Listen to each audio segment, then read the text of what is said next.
Welcome back to Inside the Lunchbox. This is your boy, Chef Mac, with the one and only Leviticus Maximus here on the live stream, screwing up already. It's all good, man. We got to learn from somewhere. How's everybody doing out there in the Facebook world and the podcast world? I hope everybody's doing well. Hope your week went really, really well. How was your week, Levi? It was long, it was exhausting, but I did have a really good Thursday night dinner, like I was telling you about last week. Okay. It was the hookah lounge, right? Yeah, the hookah. I had the blueberry mint hookah. We smoked. There he goes with his mint. Listen. If it's on the menu, I got to try it. And actually, she asked me what hookah I would like, and I said I haven't had hookah in like 10 years. Yeah. Just pick anything, and that's what she picked. Oh, so, nice. yes. So, did you ask for a number? Oh. I mean, evidently she knows. Hey, mint's the thing, man. Like, but anyway, I'm not gonna mess with you anymore. But hey, man, I'm glad you had a good time at the hookah lounge. So today, everybody knows that Halloween is gone. The season is here. Thanksgiving is here. Getting ready to start cooking that turkey. Ooh, Halloween is gone. No. Oh no. But yeah, so we're definitely gonna talk about a good way to cook some turkey. Gobble, gobble, gobble. And just talk about Thanksgiving and family a little bit. Yeah. We have about, 2.5 weeks maybe before Thanksgiving? I think Thanksgiving is on the fourth Thursday, so we're right at 2.5 weeks. 2.5 weeks. Look, I ain't gonna lie, I'm a big boy. Thanksgiving is the one time a year that I don't feel bad when I eat a lot. Pulling up my phone for the calendar. Let me double check. Yes, we have 2.5 weeks. 2.5 weeks. 2.5 weeks of Thanksgiving. So, hey, I advise you guys to start shopping now. Yeah. As far as getting your ingredients and getting if they have turkeys out, go ahead and get your turkey. Because if you wait to the last minute, the pickings are going to be really, really slim as far as your seasonings and your herbs and stuff. I know every year I have a hard time finding nutmeg. That is one of the ones that really, I always wait till the last minute to get it, but guess what? I have 2 things of nutmeg in my house right now. So I'm good. Sage, definitely. Sage is another one. If you see it, go ahead and grab it now, because if you wait to the last 4 or 5 days, you won't be able to get it. You don't want to be that guy named Levi who on Thanksgiving Day is trying to grab a smoked ham because that's what he promised to bring to the dinner. And it's just like desperately trying to find a store that's open, find a store that still has smoked ham to grab one to bring it to the dinner. You don't want to be that guy. You know, the funny thing, because I actually done that. They was like, yeah, you're supposed to bring smoked ham. And I was like, wait, what? We talked about that? And it's like, yeah, you even signed up for it. And I looked at it, I was like, okay, yeah, I got the smoked ham. Dude, it took me about almost a whole day. I went to like 6 different places trying to find a smoked ham. Mm-hmm. And I found one. It wasn't the biggest one. It was really, really small. I mean, I could have ate that myself, but it was a smoked ham. Yeah. But yeah, so definitely, what is your, when you have your Thanksgiving, what is your, what do you like to most about your Thanksgiving meal? Like, what is the most important, I guess, dish in your Thanksgiving? For me, it's the gravy. It's the gravy? How good the gravy is depends on how good the dinner is. Like gravy can solve all your problems. So I'm not a big stuffing guy. I do love a good turkey, and I do love smoked ham, and I do love cranberry sauce and all that other good stuff.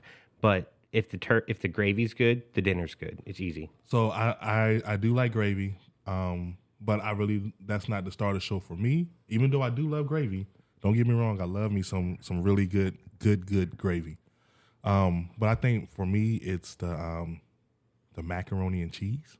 Oh, the baked macaroni and cheese. Okay, so yeah, so 2 different backgrounds. Obviously, I'm not Black, so we rarely would ever have mac and cheese at Thanksgiving. But now that I'm thinking about it, I'm green like, bean yeah, casserole. oh yeah, so we would have green bean casserole. My sister can make a really mean green bean casserole. Yeah, with no raisins in it because we're not that white.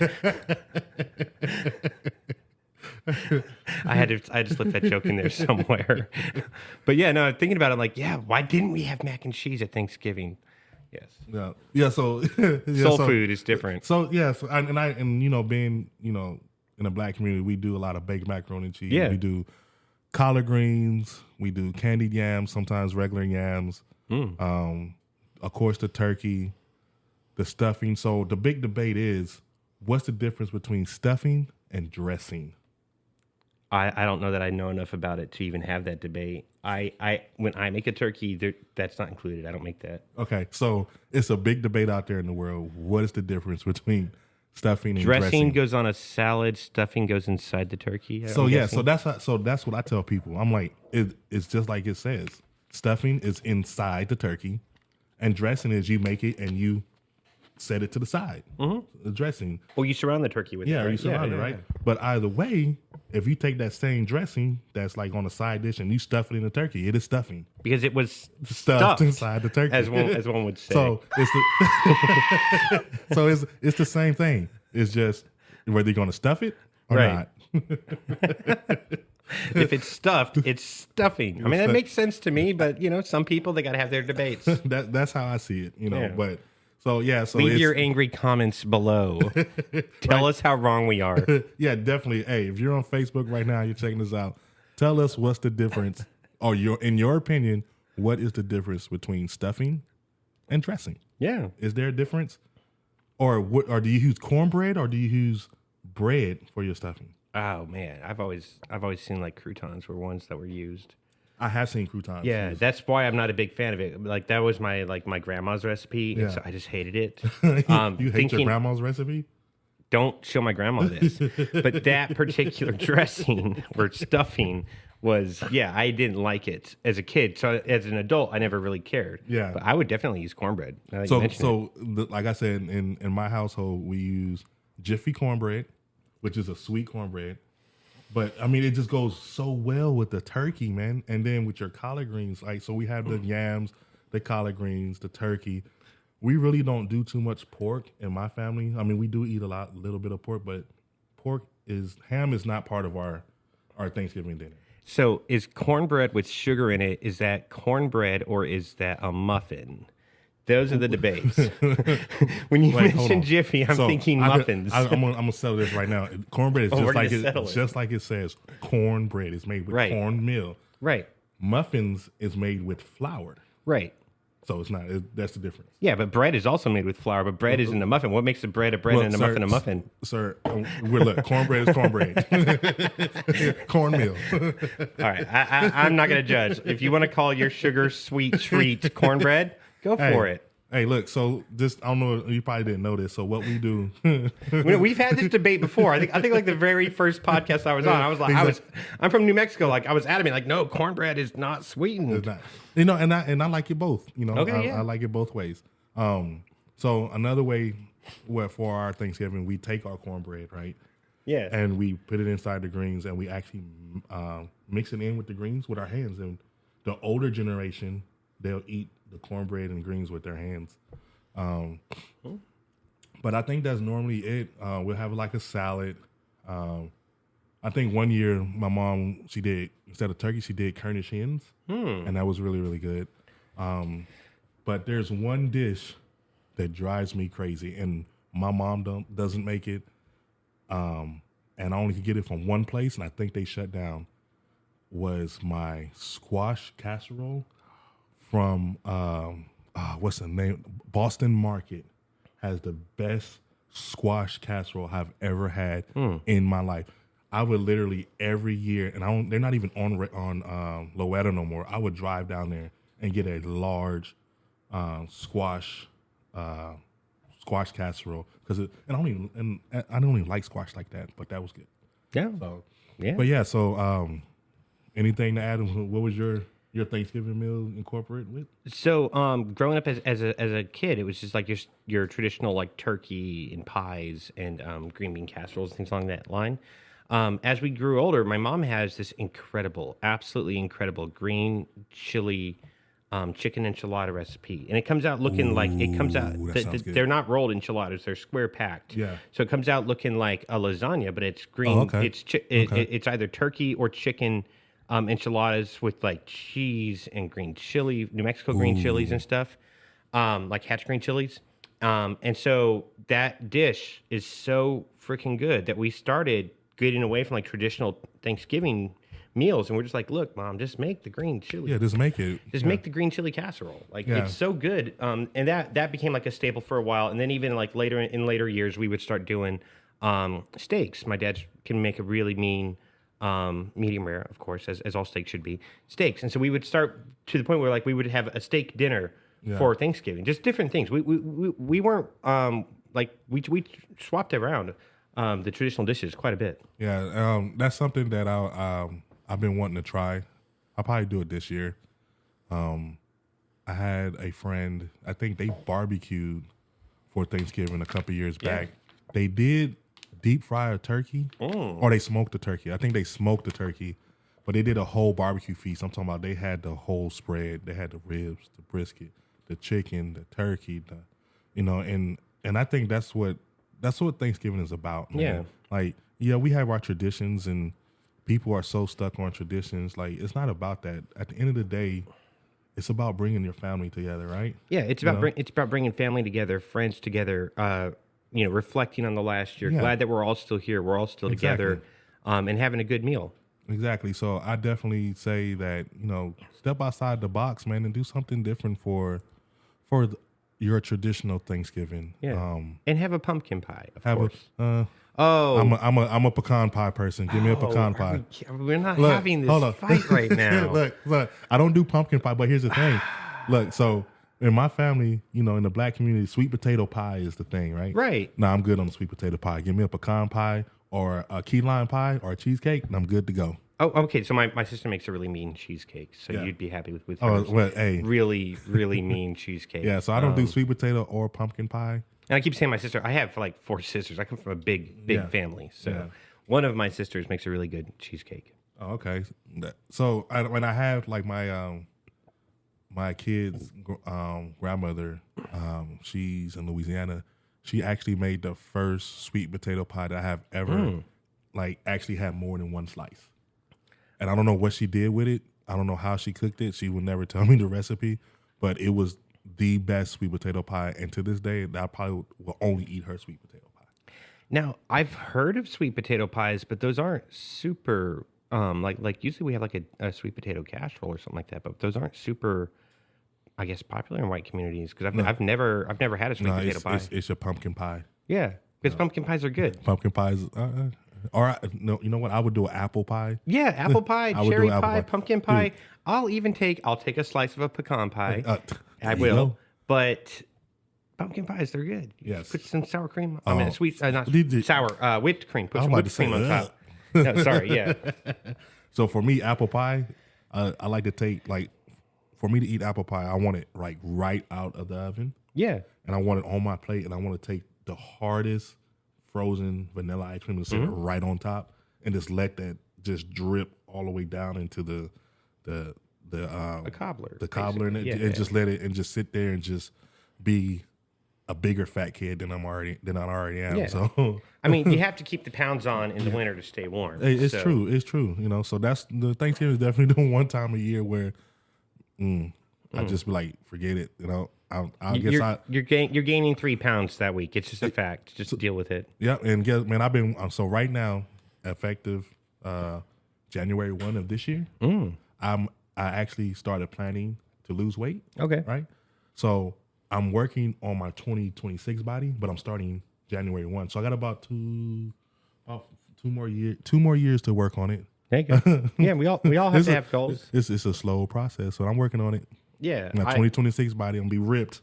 You gonna be ripped? Yep. Okay. I mean, I need a gym. I need a gym membership, but I work so often. No, my boss commented on my weight last week. She commented about the fact she's like, "Hey, you look like you've lost like 10 pounds since I last saw you." Because last time her and I worked together was like back in April. Yeah. And I was like, I might have lost 10 pounds. I don't know, but I appreciate it. Out there in that heat, man. This year was crazy. It was brutal. Crazy. So look, I got a recipe for you guys. I probably shouldn't tell you guys this, but I'm gonna let you guys know anyway. And it's actually a cranberry sauce. Homemade cranberry sauce. So go to your local store.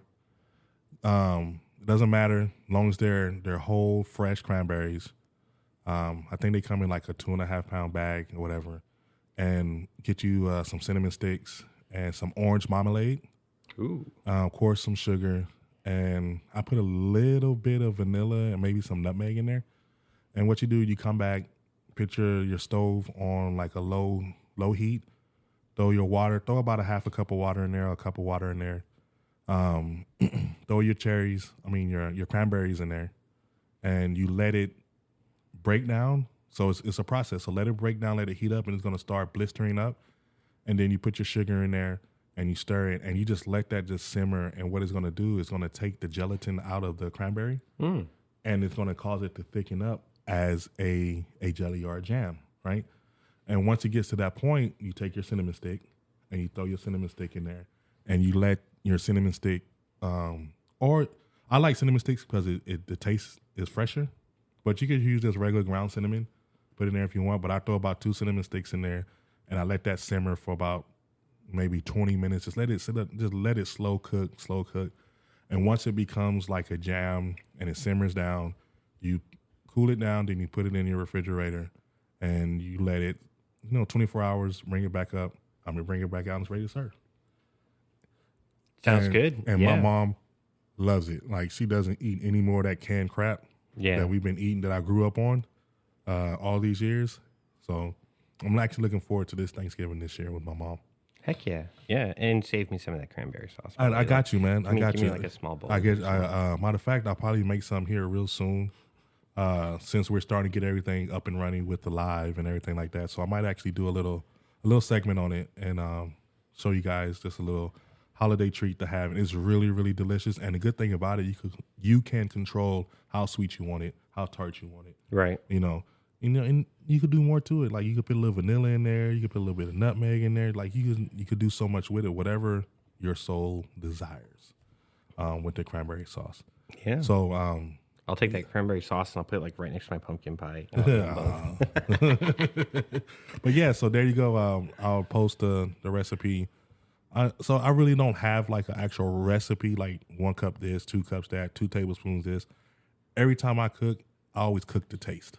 So what that means is that I incorporate different things and I taste it, or I taste my seasonings before I put it in.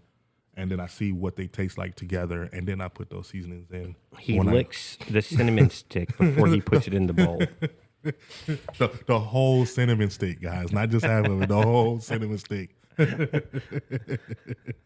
Oh, my God, that's hilarious. Sorry. I saw my opportunity, and I took it. Sorry.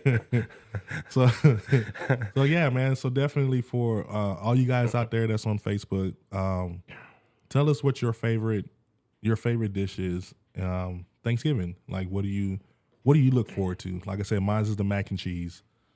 My sister makes amazing mac and cheese.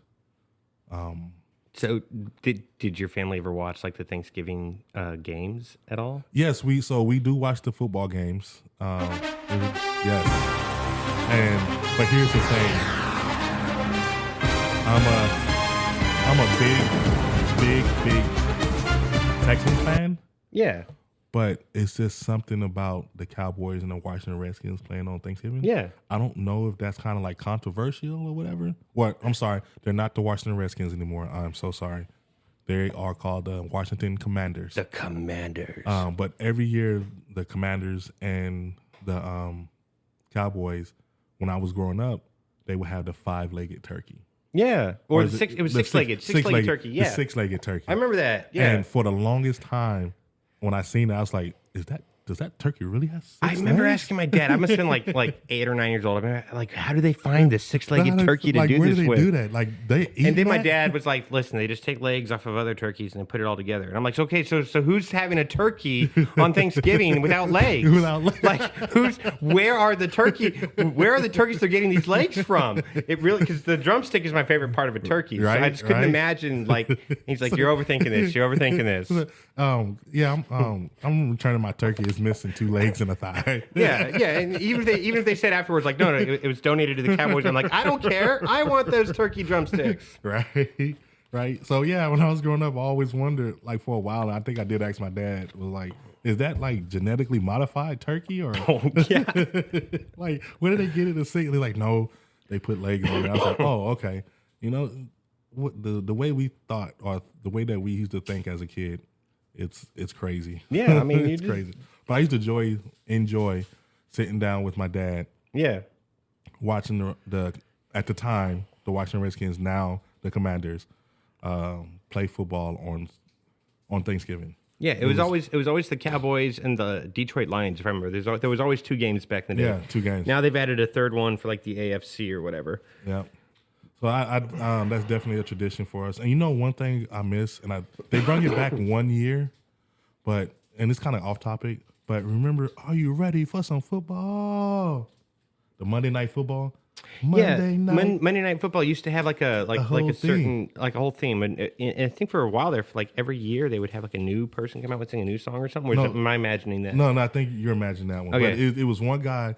Monday Night Football came on. Are you ready for some football? Okay. I can't think of the guy's name. Monday Night Party. Yeah, it was like, but they don't do it no more. I think they lost their contract, or they decided to do away with the contract, and they don't. So that's why Monday Night Football is not the same anymore. Yeah. I don't even watch it anymore because that was like the highlight of my life. But anyway, yeah, back to Thanksgiving. Let's thought I'd throw that out there. I mean, football's a big part of Thanksgiving. It is. For a lot of families' traditions, it's a big part. You have a good meal, you watch a 3-hour game, and then you go back to it for seconds. Yeah, eat seconds. By the time the game comes on, I'm already on my thirds. Yeah, well, fourths. I'll be so full and frustrated on Thanksgiving. It's crazy, man. Like I'll be like really frustrated that I'm so full. Or you go out in the backyard and you play some backyard football. We used to the church I was a part of as a kid. One family would like host the Thanksgiving Day party or whatever there, and we would all get there. We would have a big meal, massive spread of food, anything you wanted, and then like 12, 11 kids, we'd all go out in the backyard and play backyard football. You know, while the adults watched the Cowboys lose. I'm probably the number one Cowboy hater fan. Listen, me and Levi both. I think I'm number one. He's number 2. I'm all about the ABCs. Anyone but the Cowboys. So, like, all right, so let's talk about this turkey. How do you guys cook your turkey? Well, I'm going to give you guys some suggestions. If you have a problem with the turkey drying out, because everybody knows turkey dries out fast. Right. And it's just one of those things where you almost can't help it, right? Right. Because once you cook it and it comes out, and you let it rest and you cut into it. As soon as you cut into it, that first couple of bites may be nice and moist and juicy, but then when you go back, it's going to be dry. Right. So how can you avoid that? I think I have a solution. What I think that you should do is brine your turkey. Brine your turkey for about 2 days. Wow. Once it thaws out, right? Right. Get a nice, clean, sanitized bucket or whatever. Put all your herbs in there, whatever you want that turkey to taste like, and you brine it for about 2 days. So meat is just like a sponge. It's only going to take but so much, right? Right. So once you brine it, you take it out, you let it rest. And here's the other thing. It may sound crazy, but it works. For those of us who are like amateurs about cooking, can you give a brief description about what it means to brine a turkey? So brining is what it is. You take a liquid and you put your meat inside, or any type of meat that you want. Right. It's like a marinade. Right. And you drop your meat inside of this liquid. And you let the meat absorb the liquid. Okay. So what you do, you add your flavors that you want to incorporate it. You add it into the brine. See, I use chicken stock. Okay. So I won't use water. I will use chicken stock, and I will put like carrots, celery, thyme, all that stuff. Whatever I want in there, I will put in there, and I will let it sit. And what that does, the meat absorbs all that flavor, right, and then also the meat absorbs the water. So with that being said, when you start cooking your turkey, it has the excess liquids to that's going to come out of it. By the time it gets done, it's still going to have some of that. It's still going to have a large portion of that liquid in there. There you go. So that's what brine. Brine is like a marinade. You mostly do it with your meats, but you do it with a liquid, right? And you incorporate your ingredients in the liquid. So so go back to another step after you brine your turkey. The next thing you do is take you some butter and make a compound butter. A compound butter is you take the butter of your choice. I'm talking about real butter, people, not that Parkay or the Country Crock or any of that stuff. Even though that's tradition to use that stuff, but that's not butter. If you put that stuff inside, if you bake with it, it's not going to do anything for your baking goods. It's going to be a total mess. You got to use real butter. Real butter. Make a compound butter. You can use any type of herbs that you want. Mix it up, whip it up or whatever. Put it in the freezer or in the refrigerator till it gets hard. And this is what I do. I rub my turkey with my compound butter. You got to rub that turkey. Right. Really, like get in the joints. Rub that turkey really well. Make sure you get the breasts. Make sure you get the thighs, the legs and the wings. Make sure you get all the turkey. Just slap it, flip it, and rub it down. Yeah. Slap it, strip it, rub it down, get in those thighs, get on them breasts. Yeah, so you take that butter and you just start rubbing it in, right? And then what you do when you're ready to cook it, you put it in the oven. Yeah. And the rest of the you put it in the oven and let it cook for about. Oh no, I'm sorry. I'll take that back. You put it back in the refrigerator because you're melting the butter at the time, and you base your turkey with the butter. Put it in the refrigerator. It's going to make a coat. Once that hardens up, you pull your turkey back out and you do another coat of your compound butter. Yeah. Put it back in the refrigerator. Yes, folks, there's a lot of butter. I'm a French chef. We use a lot of butter. You do that 3 times, and when you pull your turkey out, it's gonna look like a layer of butter, just like a turkey, like a ball of turkey butter, like a butter ball, like a butter ball turkey. Look, look, I'm serious, folks. Try this. Like, baste your turkey with butter before you put it in the oven. Yeah, you melt your butter, baste it, put it in there. Do that about 4 or 5 times. Once you pull it out the oven, you're gonna see that you have a nice, good cake crust of butter on your turkey. And then you go ahead, and that should help keep the fluids inside, right? It does. It does. So then you go ahead and you put your turkey in the oven, and for the first hour, you let it cook, right? And I think it's what I forgot the time limit for turkeys. I think turkeys are like 4 hours, aren't they? Yeah, it's like 4 hours, but I forgot the pounds per. I think X amount of pounds per minute or whatever. Yeah, something like that. I forgot what it is, but I mean, I stick a thermometer in mine. I mean, we're all starting with the concept of an 18-pound turkey minimum, right? Right. Yeah. Okay. So, and then once you do that, let it cook for an hour. Then once it cooks for an hour, then you start back basting your turkey again. And I tell you, you're gonna have the best golden brown turkey, the juiciest turkey that you have ever had in your life. And the thing about it, once you carve that turkey after you have let it rested, and you go back and you even go back for the giblets or the little the little crumbs, the little meat that's just hanging around on the dressing, it's gonna be still freaking juicy. Yeah. So that's my suggestion on how you should do your turkey. Definitely brine it and baste it, coat it with some butter. And then the last hour, you could cover the breast if you want. I would get some foil, maybe cover the breast. You don't want the breast all hanging out. Right. Hate it when that happens. It dries out. It might dry out faster, but if you cover it like the last hour, it'll make sure that the juices that's inside the breast don't go up and evaporate, but go down into the meat. So we got the 4 B's here. We're going to brine it. We're going to butter it. We're going to baste it, and we're going to protect the breast. There's a fourth B in there somewhere.